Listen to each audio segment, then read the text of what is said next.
Hello नमस्ते प्रणाम। मैं ऋषभ राजपूत एक्टर, और मैं बता रहा हूँ 2-4 दिन से, मैं 5 दिन से मैं सुन रहा हूँ एक विवाद बहुत भोजपुरी में फैल रहा है, बहुत तेज़ी से फैल रहा है। तो ये सब विवाद का कोई मतलब ही नहीं है भाई। जिसको काम करना है जिसके साथ वो काम करेगा, जिसका जहाँ से अच्छा लगेगा वहाँ पे बैठेगा उठेगा। उसमें अब क्या नाम लूँ, अनुपमा यादव और शिव कुमार बिक्कू जी, इन लोग का विवाद क्या है क्या नहीं है। देखो, गीत संगीत का बात करो तो अच्छा लगता है, लेकिन ये विवाद का कोई मतलब नहीं है। कहाँ किसका लव है, कौन किसके साथ बैठा रहा है, किसका ब्रेकअप कहाँ हो रहा है, किसका पैचअप कहाँ हो रहा है, वो सब चीज़ें पे आप लोग यूट्यूबर को यही लोग उछालते हैं। पब्लिक नहीं उछालती है, पब्लिक को उतना पता नहीं रहता है भाई। पब्लिक तो यही जान रही है कि ये लोग काम कर रहे हैं साथ में ये लोग, लेकिन उछालने का कोई मतलब है नहीं। मान लो उन लोग का जोड़ी था, आज नहीं मन कर रहा है, नहीं काम कर रहे हैं। सब दिन मिठास थोड़ी ना रहता है, कभी खट्टा भी होता है कोई चीज़।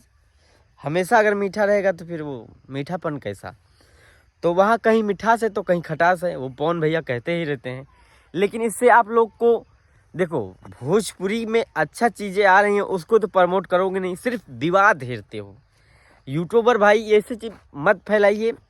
मान लो अक्षरा जी के साथ वो कार्यक्रम करने लगे बिक्कू जी, तो जो तो पहले से करते थे, वो आज ही से थोड़ी ना कर रहे हैं। अनुपमा जी शिव कुमार बिक्कू जी के साथ जोड़ी था, तब भी पवन भैया के साथ उनका गाना आता था, स्टेज शो के माध्यम से भी जाती थी। तो ये सब छोटी बात है, इससे फैलाने को नहीं यार। ये सब इसको फैलाने से आप क्या ही पाओगे। किसी का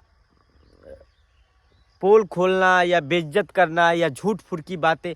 अब बताइए, पवन भैया के साथ उनका नाम जोड़ा जा रहा है, जबकि उनका दूर दूर तक कोई मतलब नहीं। वो जिसके साथ भी काम करते हैं उसको प्यार ही से बोलते हैं, बेटा बाबू। उनका एक ही है, यही है सीधापन का। आदमी उल्टा फायदा उठाता है, तो ऐसा नहीं कह, सीधापन का फायदा आदमी उल्टी तरीके से उठाता है। तो ऐसा नहीं करने को, और अच्छे से काम करो, मस्त रहो, व्यस्त रहो। जय हो, जय भोज।